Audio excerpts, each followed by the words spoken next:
नमस्कार। आप सबका एक बार फिर से स्वागत है। मेरे साथ अभय दुबे साहब।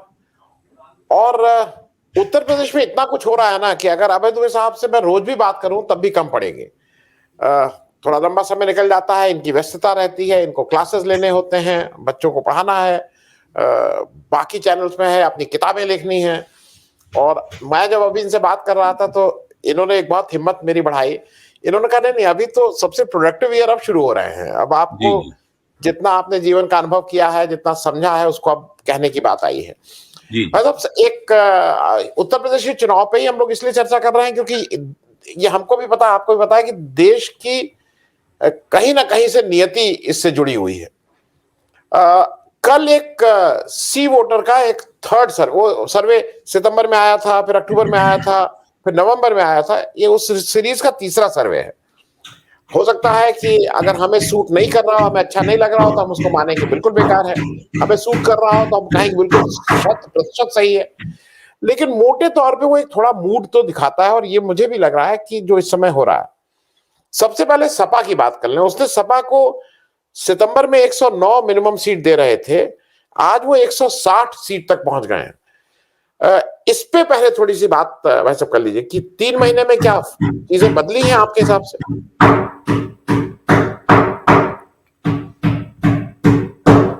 देखिए, ये जो यशवंत देशमुख वाला सर्वे है, मैं जी ये मानता हूं कि ये बहुत ही तर्कसंगत और अच्छी तरीके से किया गया सर्वेक्षण है और वहां की जो राजनीतिक स्थिति है उसको मोटे तौर पे सही तौर पे हमारे सामने पेश करता है। इसलिए हमें उनका शुक्रगुजार होना चाहिए। पिछले 3 महीने से लगातार वो सर्वेक्षण कर रहे हैं और उसमें जो राजनीतिक घटनाक्रम का जो विकास है वो साफ तौर पे हमें दिखाई देता है और वो विकास बिल्कुल स्पष्ट रूप से बताता है कि भाजपा की स्थिति उत्तरोत्तर कमजोर होती जा रही है और समाजवादी पार्टी की स्थिति उत्तरोत्तर बेहतर होती जा रही है। ये हमें जी साफ तौर पर दिखाई पड़ता है। जी और अभी भी वो दिखा रहे हैं कि भारतीय जनता पार्टी, अभी चुनाव हो तो भाजपा को पूर्ण बहुमत प्राप्त हो जाएगा, लेकिन उनकी 100 से ज्यादा सीटें कम हो जाएंगी, जो कि भाजपा के ऊपर बहुत बड़ा आघात होगा। अभी देखिए, जी पूरा नवंबर का महीना पड़ा हुआ है, दिसंबर का महीना पड़ा हुआ है, जनवरी का महीना पड़ा हुआ है। अगर यही सिलसिला चलता रहा तो मुझे लगता है कि भारतीय जनता पार्टी इस सिलसिले के मुताबिक चुनाव हारने की स्थिति में पहुंच सकती है। जी मैं ये नहीं कह रहा हूं कि ऐसा ही होगा, हम लोग तो इस सर्वेक्षण के ऊपर टिप्पणी कर रहे हैं। जी जी भाजपा के जी पास मौका है, भाजपा चाहे तो इस सिलसिले को पलट सकती है, लेकिन जी मुझे ऐसा कोई कारण नहीं दिखाई दे रहा है कि भाजपा इस सिलसिले को पलट पाएगी। जी क्योंकि भाजपा जितने तरह के तरीके थे, जितनी युक्तियां थी, वो सारी युक्तियां भारतीय जनता पार्टी अभी तक इस्तेमाल कर चुकी है। बड़े पैमाने पर विज्ञापन दे रही है, हिंदुत्व के और सांप्रदायिक मुद्दे भी उछाल रही है, राम जन्मभूमि का मसला उठा रही है, वगैरह वगैरह सब किस्म के हथकंडे इस्तेमाल किए जा रहे हैं। इसके बावजूद उनके ग्राफ में जो गिरावट आई है, वो गिरावट न रुक रही है और न पलट रही है। हाँ, और वो एक कंसिस्टेंट चल रहा है। मतलब जैसे मूड भी आप देख रहे हैं कि लोगों में जो एक गुस्सा कह लीजिए। मैं भी गांव जब भी जा रहा हूं, गांव से जो लोगों से संपर्क हो रहा है जी, वो परिलक्षित है।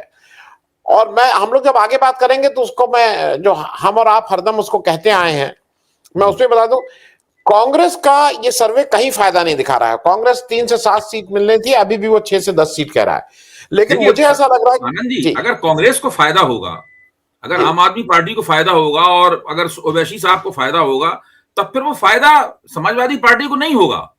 जी तो भाजपा के ग्राफ में जो गिरावट आ रही है, वो सीधे सीधे उसका लाभ, इसको कमेंसुरेट बेनिफिट कहते हैं, वो समाजवादी पार्टी को हो रहा है। हम जी लोग पहले भी इसकी जी चर्चा कर चुके हैं आपके मंच पर कि जी उत्तर प्रदेश में भले ही विपक्ष की तकनीकी रूप से एकता नहीं है, उसके बावजूद समाजवादी पार्टी ही मुख्य प्रतिद्वंदी बनती जा रही है।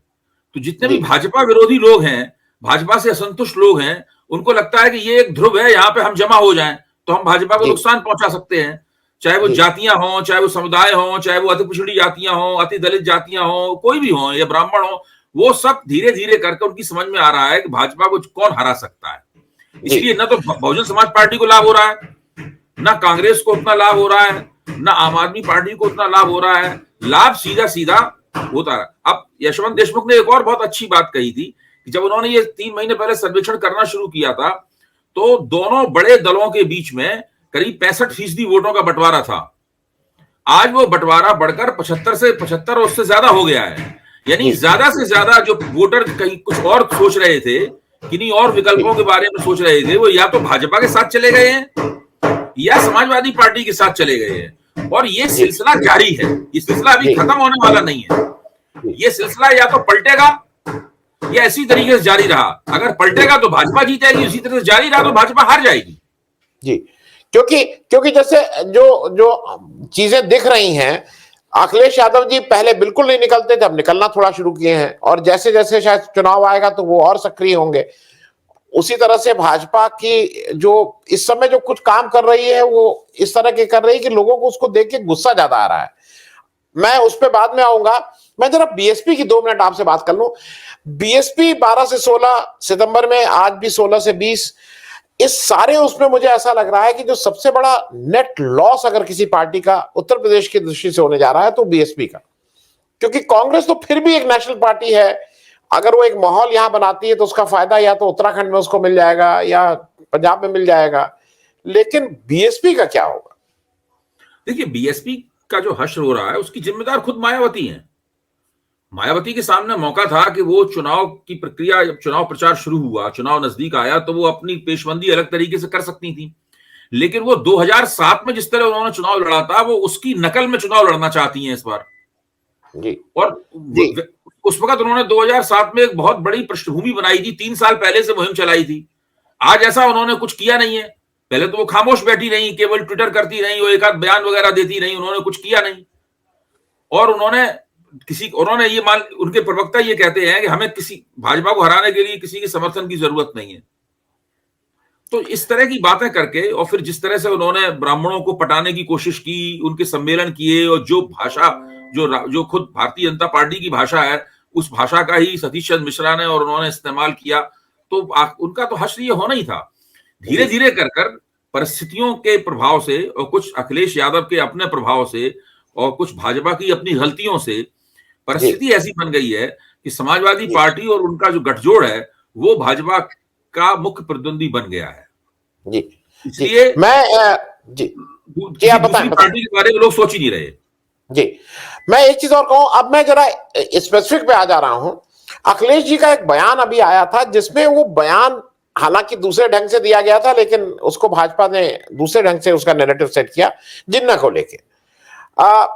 अब एक चीज जरा आपसे समझना चाहेंगे, आपको क्या लगता है कि जो भी जिन्ना का बयान था वो स्लिप ऑफ टंग था कि वो कैलकुलेटेड रिस्क है अखिलेश जी की तरफ से? देखिए, ये इस तरह के बयान देने के लिए अखिलेश जी को परहेज करनी चाहिए, और थोड़ा अरविंद केजरीवाल से सबक सीखना चाहिए। अरविंद केजरीवाल को पिछले दिल्ली के चुनाव में भारतीय जनता पार्टी ने बहुत उकसावे के बयान किए, और पूरी उनकी रणनीति ही उकसावे की रणनीति थी कि किसी तरीके से शाहीन बाग के मसले पर और दूसरे मसलों पर किसी तरीके से वो उनको ऐसे ट्रैप में फंसा लें। लेकिन अरविंद केजरीवाल और आम आदमी पार्टी इस ट्रैप में नहीं फंसी, और शानदार तरीके से वो लोग अपना चुनाव जीते। तो अखिलेश जी को चाहिए कि परिस्थितियां उनके पक्ष में धीरे धीरे मुड़ रही हैं, वो अपने वक्तव्यों से उन परिस्थितियों को गड़बड़ाएं नहीं, और ये काम कांग्रेसियों के लिए छोड़ दें। जी वो ठीक उसी वक्त किताब लिखें, या उसी वक्त वो बयान दें, और उसी वक्त वो कलयुग की बात ले आए वगैरह, ये राशिद अल्वी और सलमान खुर्शीद जैसे लोगों के लिए छोड़ देना चाहिए उन्हें। अखिलेश जी को इस बातों से परहेज करनी चाहिए।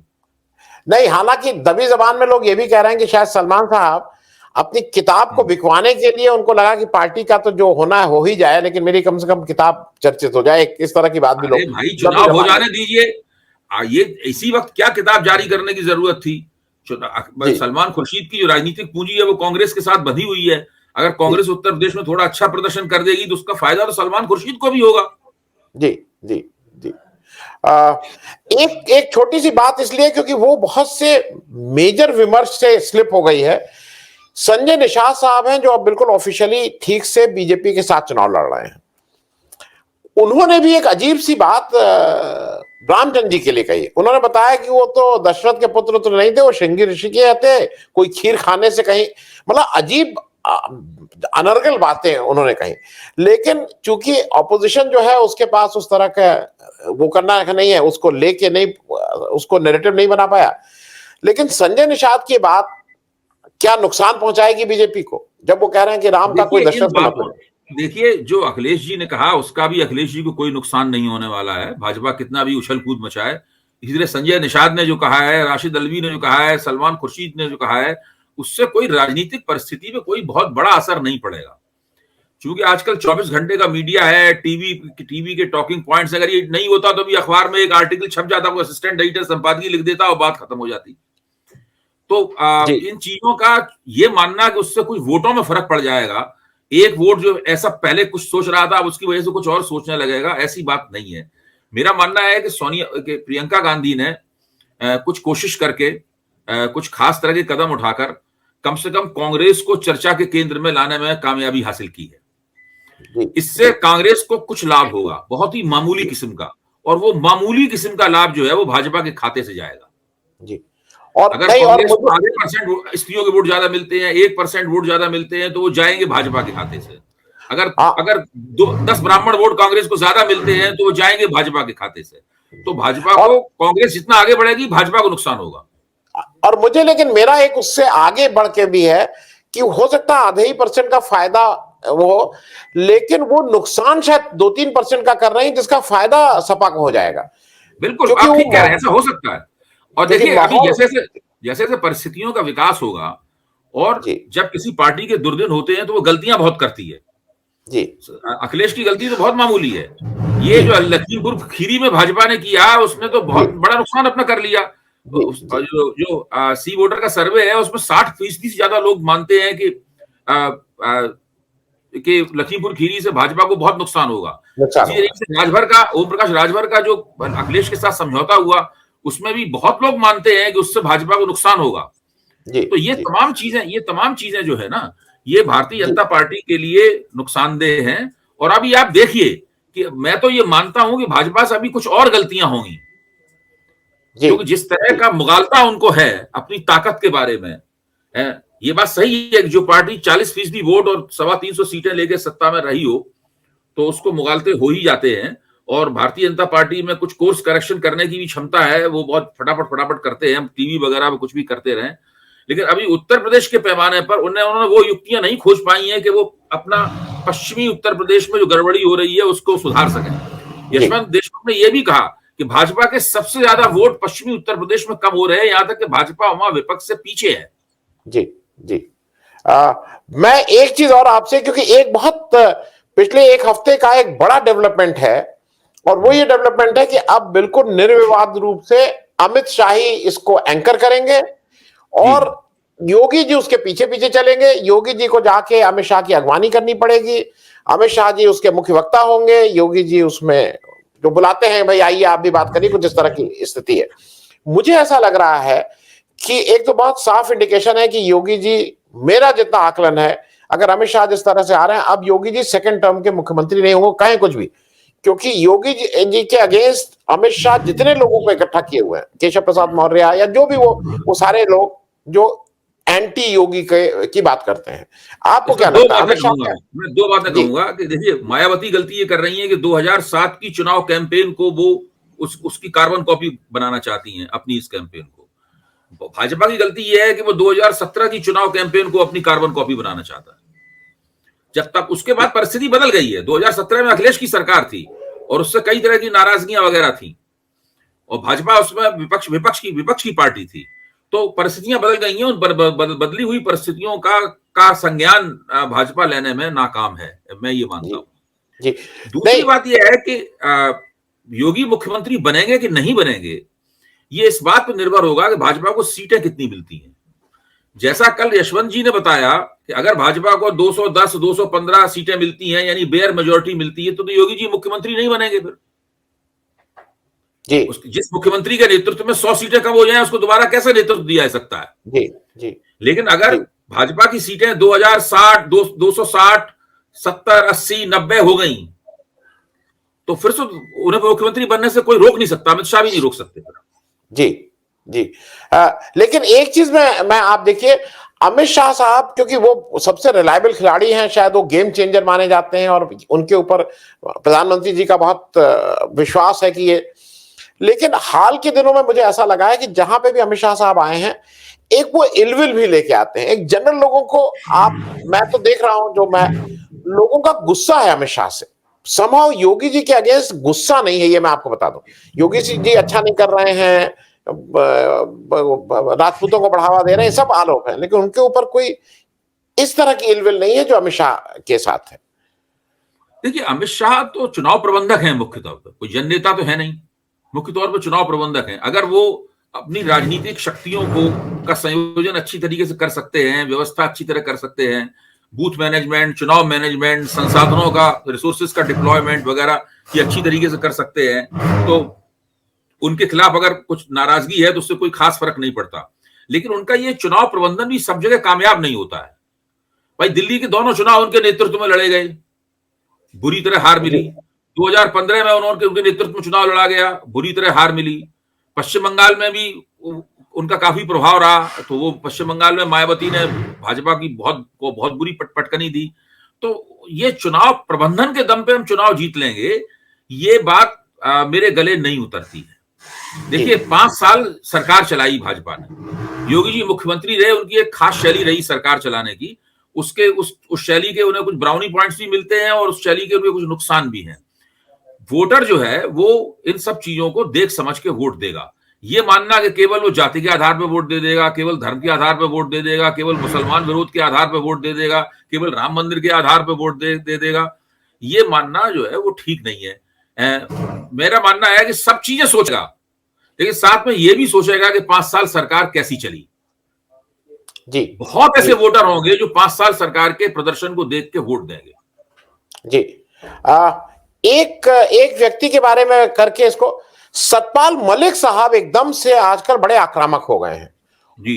अब कभी कभी लगता है कि ये मिलीजुली बात है कि वो क्योंकि वो इतने आक्रामक होके उनको राज्यपाल के पद पे इन लोग रखे भी हुए हैं, हटाए नहीं जा रहे हैं, समझ में नहीं आ रहा। और वो कहे हैं कि मुझसे जिस दिन इस्तीफा मांगा जाएगा मैं इस्तीफा दे दूंगा। ये एकदम से क्यों इस तरह का हो रहा है, इसका क्या अर्थ लगाया जाए? देखिए, किसान आंदोलन एक ऐसी घटना है जिसने बहुत लोगों के मन को झकझोरा है, और इसमें एक बिरादरी के तौर पे जाट बिरादरी जो है, पंजाब की, हरियाणा की, पश्चिमी उत्तर प्रदेश की, वो अगाऊ भूमिका में है।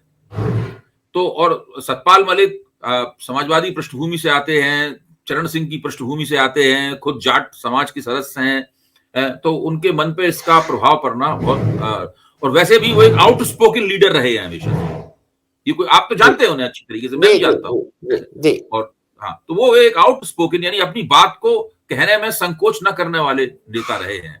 और केवल पार्टी ने उनको, भाजपा सरकार ने उनको राज्यपाल बना दिया है केवल इस आधार पर वो चुप होना नहीं चाहते, क्योंकि उन्हें लगता है कि आने वाली पीढ़ियां उन्हें इस रूप में न देखें कि उन्हें राज्यपाल बना के उनका मुंह बंद कर दिया गया। तो वो अपनी बात खुल के कह रहे हैं और उनकी बात सही है। देखिए, जो बात कह रहे हैं, भाजपा के अंदर भी उसके बड़े समर्थक होंगे उस बात के। और अगर उन्हें राज्यपाल के पद से हटाया जाता है तो इस चीज का भी लोग बुरा, अच्छा नहीं मानेंगे इस चीज को। इसलिए भारतीय जनता पार्टी उन्हें राज्यपाल के पद से हटाने से परहेज भी कर रही है। तो एक तरह से देख, किसान आंदोलन उसके गले में अटका हुआ है भाई, छछूंदर की तरह। सतपाल मलिक की घटना इसका प्रमाण है कि न किसान आंदोलन भाजपा निगल पा रही है, न उगल पा रही है। और पश्चिमी उत्तर प्रदेश में अगर आज भाजपा के वोट कम हो रहे हैं, अगर भाजपा विपक्ष से पीछे है पश्चिमी उत्तर प्रदेश में, तो उसका एकमात्र कारण किसान आंदोलन है। अगर उत्तर प्रदेश में भारतीय जनता पार्टी का प्रदर्शन कमजोर होता है तो उसके जो 4-5 बड़े कारण होंगे, उसमें एक बड़ा कारण किसान आंदोलन भी होगा। अगर हरियाणा में भाजपा चुनाव हारती है और जाट वोटरों में कोई एकता होती है, वो 3 जगह पिछली बार बट गए थे, इसलिए भाजपा को सरकार बनाने में सुविधा हुई, तो उसका मुख्य कारण किसान आंदोलन होगा। अगर पंजाब में कांग्रेस की इतनी बुरी हालत के बावजूद भी भाजपा के लोग कोई पहलकदमी नहीं ले पा रहे हैं और अपने लिए कुछ नहीं कर पा रहे हैं, तो उसका सीधा मतलब है कि किसान आंदोलन कार्यकर्ताओं ने उनको अपने घरों में उनके नेताओं को बंद कर दिया है। वो चुनाव प्रचार करने की स्थिति में भी नहीं है वहां पे। तो किसान आंदोलन इन चुनावों के अंदर एक बहुत महत्वपूर्ण भूमिका निभाने जा रहा है। जी, चलते चलते अंतिम प्रश्न, क्योंकि मैं चुनाव से ही रिलेटेड आपसे बातें कर रहा हूं। एक और महत्वपूर्ण फैसला होने वाला है, और इसका हमेशा कई बार कहे हैं कि सिटिंग एमएलए के करीब एक तिहाई लोगों के टिकट कटेंगे, मतलब 303 में करीब 100 लोगों के टिकट कटेंगे। तो वो जब भी टिकट, और शायद इसीलिए लेट अनाउंसमेंट होगा, आपको क्या लगता है कि अगर वो टिकट कटेंगे तो वो भी कहीं ना कहीं हिट करेंगे बीजेपी को? देखिए, भारतीय जनता पार्टी कई तरह के संकटों की शिकार है। स्थानीय स्तर की एंटी इनकम्बेंसी जो है वो उसके अंदर बहुत महत्वपूर्ण कारण है। ये भाजपा के आलाकमान ने ये मान लिया है कि एंटी इनकम्बेंसी केवल एमएलए के खिलाफ है। ये उस एंटी इनकम्बेंसी को कम करके आंक रही है। केवल एमएलए के खिलाफ नहीं है एंटी इनकम्बेंसी, जिस सरकार के 100 से ज्यादा एमएलए के खिलाफ अगर मान लीजिए सरकार लोग मानते हैं कि एंटी इनकम्बेंसी है, तो वो तो सरकार के खिलाफ एंटी इनकम्बेंसी हुई भाई। यानी 1/3 एमएलए के खिलाफ अगर लोग नाराज हैं तो एंटी इनकम्बेंसी कुल मिलाकर देखा जाए तो वो किसके खिलाफ है? जाहिर है कि मुख्यमंत्री के भी खिलाफ एंटी इनकम्बेंसी है, सरकार के खिलाफ भी एंटी इनकम्बेंसी है। तो कुल मिलाकर तो उसमें भाजपा के जो राजनीतिक हित हैं उन्हीं के ऊपर बुरा असर पड़ेगा। जी, बस चलते चलते मेरी समझ है कि अभी क्या हो रहा है कि इन लोग मतलब जो भी नेतृत्व है केंद्र में, उसको लगता है कि ये सारा कुछ ठीक रहा, एंटी इनकम्बेंसी स्टेट गवर्नमेंट की है और हम लोगों का बहुत वाहवाही है कि केंद्र सरकार, जबकि मुझे ग्राउंड पे लगता है इससे उलट है। लोगों का ज्यादा गुस्सा केंद्रीय नेतृत्व से है, केंद्रीय सरकार जिस ढंग से चल रही है। मैं कंपेयर कर रहा हूं, मतलब अगर 51% वहां है तो 49% वो होगा। किसान आंदोलन का जो फैक्टर है जी, किसान आंदोलन का फैक्टर तो केंद्र सरकार की वजह से है। महंगाई नहीं, महंगाई तो है, मैं आप कह रहा हूं केंद्र सरकार, किसान आंदोलन का फैक्टर, ये 3 कृषि कानून राज्य सरकार ने नहीं बनाए हैं, जी जी, ये केंद्र सरकार ने बनाए हैं। किसान आंदोलन की वजह से जो भाजपा पश्चिमी उत्तर प्रदेश में भाजपा गिर रही है नीचे, तो वो तो केंद्र सरकार की वजह से। उसमें योगी जी क्या कर सकते हैं उसके अंदर? जी, जी, या कोई क्या कर सकता है? और जो महंगाई है जिसके ऊपर अभी भाजपा के एक राष्ट्रीय प्रवक्ता ने, गोपाल जी अग्रवाल ने मेरे साथ बहस करते हुए सीएनबीसी आवाज अड्डा पर साफ तौर पर कहा कि ये हमारी पेट्रोल और डीजल की कीमतें बढ़ाकर राजस्व वसूलना, ये हमारी इन्फॉर्म्ड इकोनॉमिक चॉइस है। अच्छा, हाँ, और क्या, वो तो खुल के इस्तेमाल, मैंने तुम्हें लेख भी लिखा है। वो कह रहे हैं कि ये हमारी इन्फॉर्म्ड इकोनॉमिक चॉइस है, हमें लोकोपकारी काम करने के लिए हमें राजस्व चाहिए। जो महामारी की वजह से जीएसटी का कलेक्शन कम हो गया है और अन्य वजहों से वो नहीं है, इसलिए हम बढ़ा रहे हैं इसकी कीमत, और जनता हमारी बात सब समझती है। ये तो बात सही है। उपचुनाव के नतीजे जैसे ये इन्फॉर्म चॉइस उनकी बदल गई, लेकिन उन्होंने बड़े जिद करके लड़ते हुए ये बात कही कि वो हमारी इन्फॉर्म चॉइस है। आप पॉलिटिकल आलोचना कर रहे हैं, हम आर्थिक सच्चाई आपके सामने पेश कर रहे हैं। तो ऐसा भाजपा लोग इस तरह से सोचते हैं, तो उसमें केंद्र, अगर यूपी में भाजपा को नुकसान होता है तो उसमें योगी जी की भूमिका होगी ही, उनके उन एमएलए की भूमिका तो होगी ही, जनता नाराज है, उसमें केंद्र सरकार की भी भूमिका होगी। कोई भी उस निर्णय के जो फलितार्थ होंगे उससे कोई नहीं बच पाएगा। जी जी जी, बहुत बहुत धन्यवाद अभय साहब ज्वाइन करने के लिए। अगले हफ्ते किसी और विषय पे, विषय तो अब एक ही है क्योंकि चुनाव तक तो ये बहुत अहम है सबके लिए, चाहे वो बच्चे हो जो पढ़ाई कर रहे हो, चाहे वो नौजवान हो जो बेरोजगार घूम रहे हो, चाहे वो घर हो जो पूरा सामान राशन नहीं खरीद पा रहे हो, उन सबके लिए ये अहम चुनाव है। बहुत बहुत धन्यवाद ज्वाइन करने के लिए। Thank you so much. Thank you. नमस्कार।